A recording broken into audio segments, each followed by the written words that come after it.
Anim na nominado sa pagkapunong maestrado ang sumalang sa unang araw ng public interview ng Judicial and Bar Council kanina.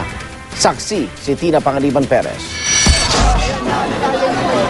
Alinsunod sa utos ng Department of Justice, napigilan ng paglabas sana sa bansa ni dating Pangulong Gloria Arroyo noong Nobyembre kahit may inisyo ng TRO ang Korte Suprema sa watchlist order laban sa kanya. Sa isyong ito, nag-isa kanina si Justice Secretary Laila De Lima nang humarap sa panel interview ng Judicial and Bar Council. Paano raw siya magiging Chief Justice kung di raw niya sinusunod ang utos ng Korte Suprema? Sagot ni De Lima, may mga kakabit na kondisyon pa raw ang TRO na hindi natutupad ng mga oras na iyon. As of November 15 and even 3 days later, wala pa hong full compliance with the conditions set forth in the TRO. So paano ko po ba masasabi na I defied that TRO? Why am I now being questioned or vilified for something that is not supported by the facts? So there is no defiance. Are we not supposed to follow the order and then file the necessary motion to lift the issue of TRO before the court and state your grounds why a TRO should not have been issued rather than to disobey it? Dahil sa pagsuway na ito, kung kaya sinampahan si De Lima ng disbarment case, nahiwalay pa sa isang disbarment case kaugnay ng pagsasalita niya sa publiko laban kay nooy Chief Justice Renato Corona.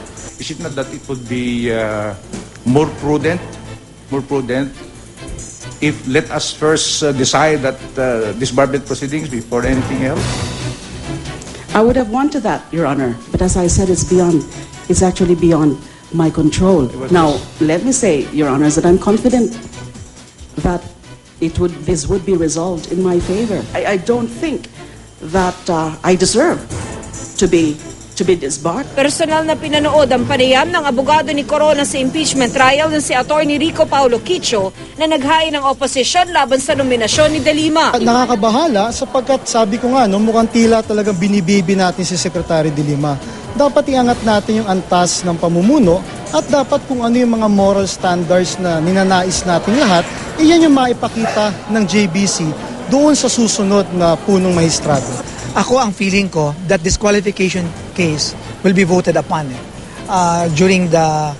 before the final voting. So yun ang that's my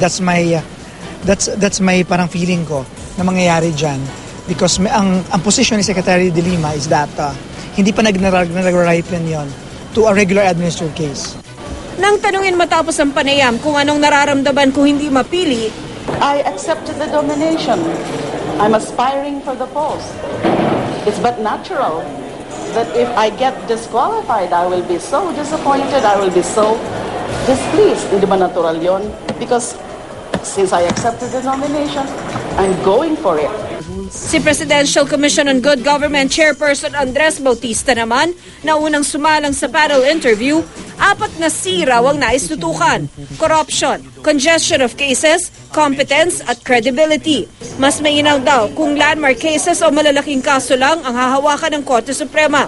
Sakaling pala rin daw siya, mag-i-inhibit daw siya kapag ang tatalakayin ng Korte Suprema ay ang 65 kaso ng PCGG. Sabi pa ni Bautista, the impeachment that happened was not to me just an impeachment of a person, but the impeachment of the entire judicial system. And that is where an outsider might be able to help.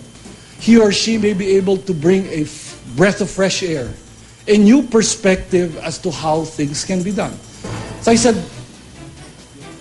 I think that the Supreme Court should realize that there is a credibility issue that it is facing right now, and that it cannot be just business as usual.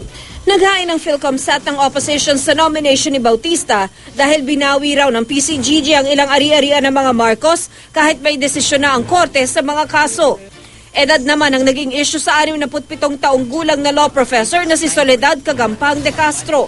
3 taon na lang kasi bago ang mandatory retirement age para sa punong mahistrado. Means I will just work double time. Meaning, instead of reviewing the entire organization for maybe a year, I'll do it in 3 to 6 months by inviting expert consultants pagkakapantay ng mga babae at lalaki at pangangalaga sa kalikasan ang ilan daw sa mga isinusulong niya. Sa pagsalang naman kay Atty. Jose Manuel Jocno, Dean ng De La Salle University College of Law, ipinangako niya ang pagbabalik ng tiwala ng publiko sa Korte Suprema, gayon din ang pagkakaroon ng public accountability.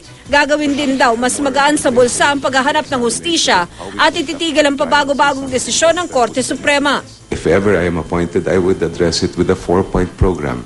First, I would call for more judicial transparency. Second, I would call for more public accountability. Third, I would call for no more flip-flopping of decisions that are final in nature. And fourth, I would call for faster and cheaper justice. Mas maganda rin daw kung gawing demokratiko ang pagpili sa Chief Justice sa pamamagitan ng pagkakaroon ng mas malawak at mas maraming miyembro ng JBC. I see, for example, in front of me, I believe all the members of the council are members of the bar. But being appointed a judge is something that all Filipinos citizens have a concern with. And I think that other sectors in society also have an equal interest in terms of deciding who should get into the short list. So I would like to see a greater participation, not only from within the bar itself, but from the other sectors of society.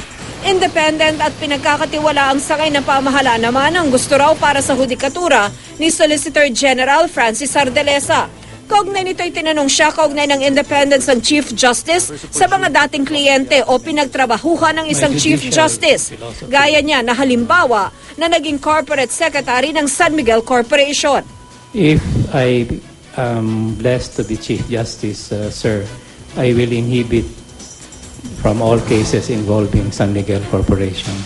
Huling sumalang sa unang araw ng JBC interviews ang women and family lawyer na si Atty. Katrina Legarda na nang tanungin tungkol sa corona impeachment trial ay sinabing hindi raw mga impeachable offense ang grounds laban sa dating punong mahistrado. The courts became scared that when they displease a higher authority, they will have problems in the future with respect to the decisions that they will come out with. I felt it impinged a little bit on judicial independence because the morale of the courts plunged.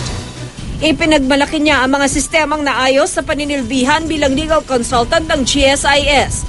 Isinusulong din niya ang pagkakaroon ng family courts at pagbabago ng pananaw ng mga pulis sa pag-aresto sa mga menor de edad imbes na pagbabago ng edad ng mga pwedeng maaresto.